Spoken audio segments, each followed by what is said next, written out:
here at the beautiful University of Pittsburgh in Pittsburgh, Pennsylvania with my buddy, the great Pat Narduzzi. Pat? Started over. Yeah, good to be here with you, buddy. Hey, great to have you here in Pittsburgh. You know, thank you. Great, beautiful Memorial Day weekend. Steelers practice going on in the back. It's been great to spend some time with you, of course. Forget football for a minute. You know how much I love you and Donna and the kids, and you guys are special people to me and my family as friends, even more than football. But on the football side, these are some amazing facilities at the University of Pittsburgh, Pat. Yeah, we've been blessed here, obviously, with our Chancellor, Pat Gallagher, and really a couple ADs that have come in and really just taken charge of what's going on down here. And we're excited with the facility we share with the Steelers, with the additions we've made to this facility in the last really 2.5 years that I've been here. We're still remodeling. We're trying to take this thing up, to put it, near the top of the ACC conference.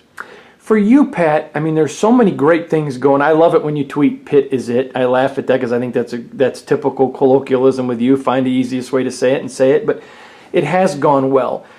Back to East Lansing for just a minute. When you were there, you were the #1 assistant in the country, Bros Award winner. But I don't care what anyone says, that 18 inches from the assistant head coach's chair to the head coach's chair is very different, isn't it? It is. I mean, but football is football, Hondo. The daily process, the leadership, I guess the biggest difference from, my days there to where they are here is you're now just in charge of the offense, the defense, and the special teams, and really just trying to lead all facets of the program. And it's not that big a difference. The biggest difference I find is how my door of my office never stops opening. There's always somebody coming in. That's what's changed. Back when I was just a defensive coordinator and the head coach of the defense, it was just the defensive guys, and we got it done in that room and walked out and moved on with whatever else we had to get done. But the job never ends. When you were in East Lansing, you did a lot with the alumni and fundraising, but still, when you're the head coach, it's amazing. How hard was that? Because it was your defense at Michigan State. Coach D'Antonio was very adamant. He didn't go into very many meetings. It was yours. You, Harlan, Mike, you guys ran it. How hard is that to then give away your defense and say, okay, here's my baby, I got to go do all this? Was that hard? Not really. I mean, I think, when you stop being a defensive coordinator, you relinquish those duties to give it to somebody else and do like D'Antonio did to me, is give it over to Josh Conklin, our defensive coordinator, and we're building it. And it takes time to get it where, exactly where we want to get it. Okay, I want to go back to last year's Clemson game for a minute, because obviously you're the only team in the country that beat the national champions. And so I'm sitting there with a bunch of people, we're watching the game, and we're hooting and hollering and having a ball celebrating for you. And someone said, I bet Pat's going to think this is the greatest thing in the world. And I pointed at the bottom of the screen, I think it was 42 points that you gave up.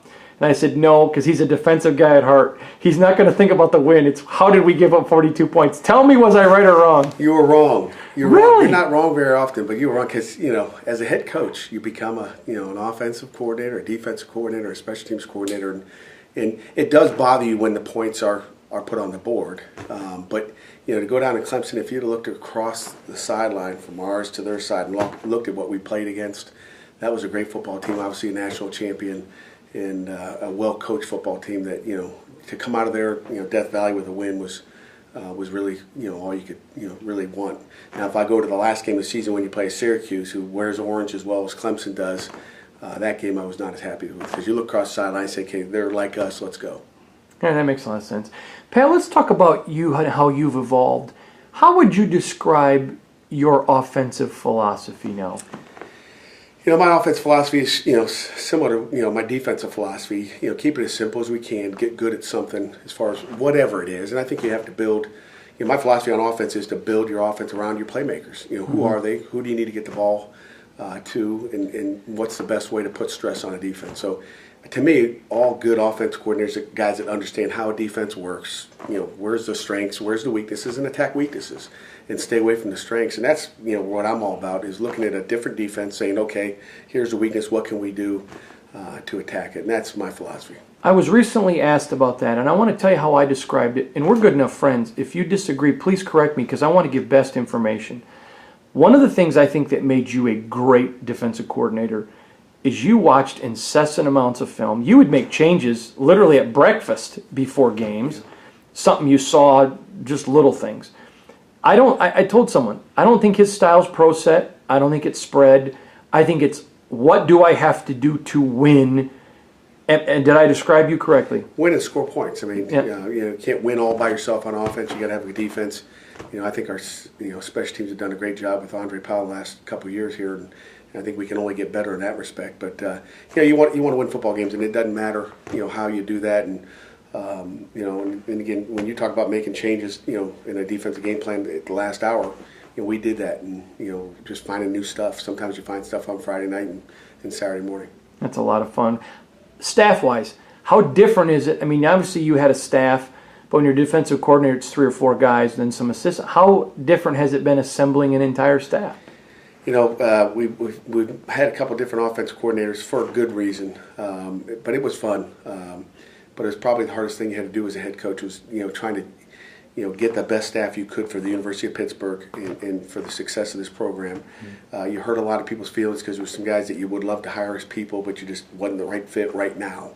And that was the toughest part, just making sure you got the right pieces and they fell into place at the right time. But we're going into our 3rd season here at Pitt, and we've got our 3rd offensive coordinator. But we've had 2 excellent coordinators, and I think we got a 3rd one that might be the best of all.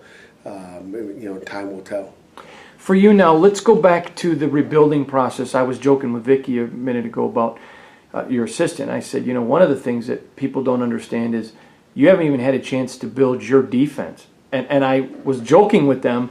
Your first couple of years at Michigan State, people wanted Pat Narduzzi fired. They didn't know what you could do. You didn't have. It didn't mean that you had bad guys there, because you did, and you had some great kids there. Mm-hmm. But they weren't guys recruited to what you do. And all of a sudden, when you started to get those horses in the barn, there was some nice plowing going on. And I begin to say, so how's that process going, accumulating guys that fit your style? First, I want to find out about this website that they were going to build. I didn't know anything about that. We joked with you about that when you were in East Lansing. I don't recall that, but it doesn't surprise me. You're only as good as, I tell our kids all the time, you're only as good as your last game out, and nobody cares what you did, against Clemson or the week before that against Penn State. It's all about what you do today, and our workouts today speak for themselves. But it's a humbling position you're in, and we're out here to win football games. So on my Twitter following, I've had a lot of fun with Pittsburgh fans who follow me because of our friendship. And when I tweet things about how much you love it here and how good these people have been to you, that's like throwing manna from heaven, man, to some starving people. And these people, the fans at Pittsburgh, the donors, the alumni, the administration, have been awesome. And as your friend, I know that's what you say privately, so I don't mind saying it on camera. As it is publicly, would you just talk about what they've meant to you and Donna? I think, when you talk about a family, it's not just, in this building with your players and your coaching staff and all your assistants in recruiting. It's really the outside. And again, we have our own little family here, but when you talk about the Pittsburgh community, the Panther Nation, there's a lot of great former players out there, whether it's Larry Fitzgerald and Jimbo Covert and Chris Dolman. I mean, they're all over the place. And I probably miss someone that'll be mad at me. But the boosters, all our supporters, and the fan base has been great since I've been there. It's only gotten better, and I think it's all about the people you're around, and that's what makes Donna and the kids and myself happy here in Pittsburgh, is because of the people. I think you could go call Paul Christ up at University of Wisconsin. He'd tell you about the people in Pittsburgh. He said it was unique and something he's never been around before. Just talking to him a couple months ago at a function. But it's the people, and it's an incredible situation, and I couldn't be happier with it. Pat, I want to dig in a little bit on the people, because I think that's what a lot of people missed about you. You've always been about people. Obviously, your dad was a coach, your mom's your hero, and she was about people. You've never lost sight of it. And one of the things I remember early on at Michigan State was you were all over a kid at practice. I mean, it would have been a while since I'd seen somebody be that hard on a kid. And then walking off the field, you're hanging on to him. He's giving you a kiss on the cheek, the Italian kiss, and how much you loved him. And I asked you about it, and you said, Hondo, it's not about football. It's about people. Where did that philosophy come from with you? I guess it came from my dad. Just how were you raised. I mean, there's times when he was going to spank us and whoop us, and the next turn, he's grabbing you and kissing you, and grew up in that type of household that you were being coached every day, and it is about the people, and there's different ways to motivate people, and and there's the ups and the downs of life and ups and downs of a football practice, and you just deal with it like that. Pat, you did something strategic when you hired your staff that I quite frankly think it was the best thing that you did. You went and got great recruiters. Some coaches don't necessarily go hire great recruiters. Some coaches say, I'll take a guy who maybe is a little bit less of an on-field coach if he's a great recruiter. You obviously did that for a reason, and it's paid off. Would you talk about that philosophy of assembling a staff? Yeah, I mean, the first thing you want to do is get great people, because you can have great players here and do a great job recruiting and have the greatest kids in the world, but if you can't coach them and you can't treat them right, and you disrespect these kids and their parents, then what do you have? So the first thing is find the right people, the people you want to be around every day in this office, because we spend a lot of time in the office, and we're in the office every day at 6:30 in the morning, and during the season it's late hours. So get those people that you like that way. But I think it's a combination. I'm really looking for good coaches and good recruiters, and you try to get the best fit for those. And if you got one that may be not as great a recruiter, then you got to offset that with that guy that maybe is known for recruiting and bring him in just to offset it. So it's nobody's perfect, as we know, and you just got to know what you have. Know what you've looked at and replace it with somebody that you need. When you were at Michigan State, there was no doubt you were Michigan State's #1 recruiter, their best recruiter. That wasn't... I don't know about that. Well, okay, but even Coach D'Antonio would brag about your ability to recruit and how help it was. You were the closer. You were the guy that would come in and close the deal, whether it was offense or defensive players. So I'm going to turn this on you. How does recruiting change from assistant coach to head coach? The biggest change is really those final meetings that you're in with the players. I mean, otherwise it's really the same, and it's getting around people, getting to know people, and building relationships with families. The biggest difference is that final meeting, which we're in the closing room right now, in sitting next to a Heisman Trophy. Yeah, that is kind of nice when you can sit next to Tony Dorsett's Heisman, isn't it? But that's my friend right there. We need to get another one of those here in Pittsburgh. But when you have an opportunity to close in this room, that's probably the difference is the final meetings and all the individual meetings you have with each player, not just your defense players. Let's look ahead to Pittsburgh this year, because I think you're going to have a heck of a football team. I think you're going to have a good one. Obviously, I'm good enough friends with you. I know you're not going to say anything on camera that anyone can read into, so we won't read into that. But overall, give us an assessment, offense, defense, and special teams on this year's Panthers. Yeah, I mean it's a work in progress, Hondo. Really, people can say you're going to be really good. We lost a great senior class last year. Some guys that are in camps right now. I think we got 4 or 5 guys out here playing with the Steelers today, from James Conner to Scott Orndorff, Matt Galambos, Terrence Webb. I think those are the 4 just on this field. We've got them all over the place. We had 5 guys drafted. When you look at Dorian Johnson's out with the Arizona Cardinals, Adam Bisnawadi is with the Giants. Who am I going to forget? Nathan Peterman with the Bills, our quarterback. So we have a lot of pieces that we've lost, that have moved on, that that we obviously got to replace. Juan Price with the Rams. So we're going to miss those guys dearly, and some guys got to step up and fill those positions. And we're going to find out what they do. We had a good spring. Offensively, we've got a transfer quarterback from USC, Max Brown, that we're excited about. Ben DiNucci's another guy that are going to compete when they get to fall camp for that starting job. And we got a couple of young guys, Thomas McVitie and Kenny Pickett, two other guys that are very talented players that we brought in to secure the depth on offense. And I think it starts with the quarterback. So we've got some returners in the receiving corps. Quadri Henderson, All-American wide receiver. Jester Weah made some great catches down the field for us. We've got the I guess 2 years ago, the ACC Rookie of the Year back at tailback. He kind of sat in the wings of James Conner last year. So when you look at the offense, I mean, we've got some weapons and we've got some things to fill. The offensive line will be the younger one. We lost the left side, the right side's intact. And then defensively, I think we've got some talented young guys. I mean, you got to look at our defensive line. We lost some D linemen last year to the draft or free agency, but we're very excited about the guys we've recruited the last couple of years on the D line. And I think with Charlie Partridge coaching our defensive line, new D line coach, I'm excited with what he did this spring, and I think it's only going to get better in the fall. Linebackers, we got some pretty good athletes, no returning guys that you go, oh my gosh, except Sean Adowu, one of our star linebackers. And then the secondary, Avonte Maddox, a corner, I think is going to be a really good player. is returning, a Michigan native.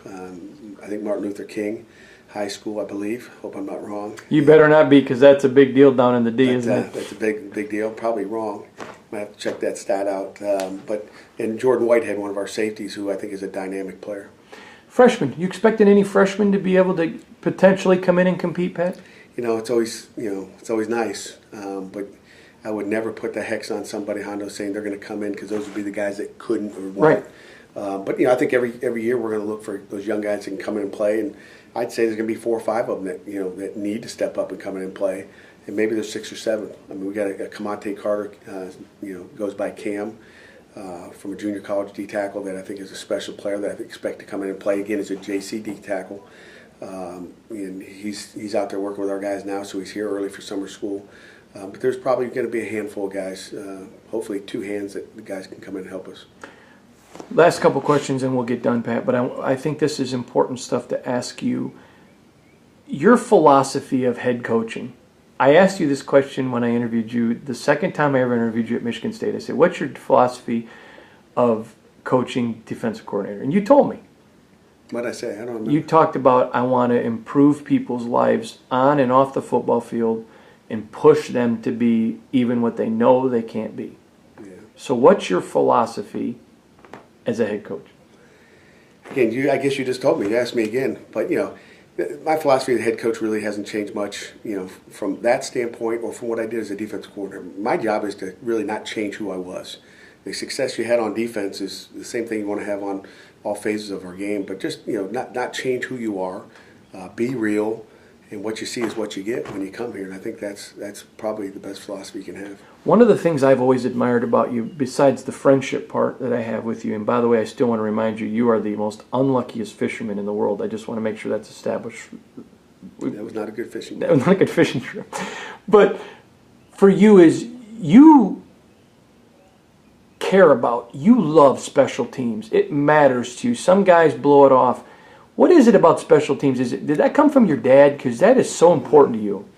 I don't know if it's, I can't say I love special teams. I don't know if I'd want to coach it. I like offense and defense better than But you certainly put emphasis on it. But an emphasis has got to be on it because it's a third of the game. But, Andre Powell, our special teams coordinator, loves special teams. That's his baby. He has a great passion for it, and that's why I've hired him as our special teams coordinator. That's why he runs every phase himself. That's probably the biggest difference from where I've been in the past. Is we've got one guy that really does it all, and he coaches running backs and works his tail off to get it done.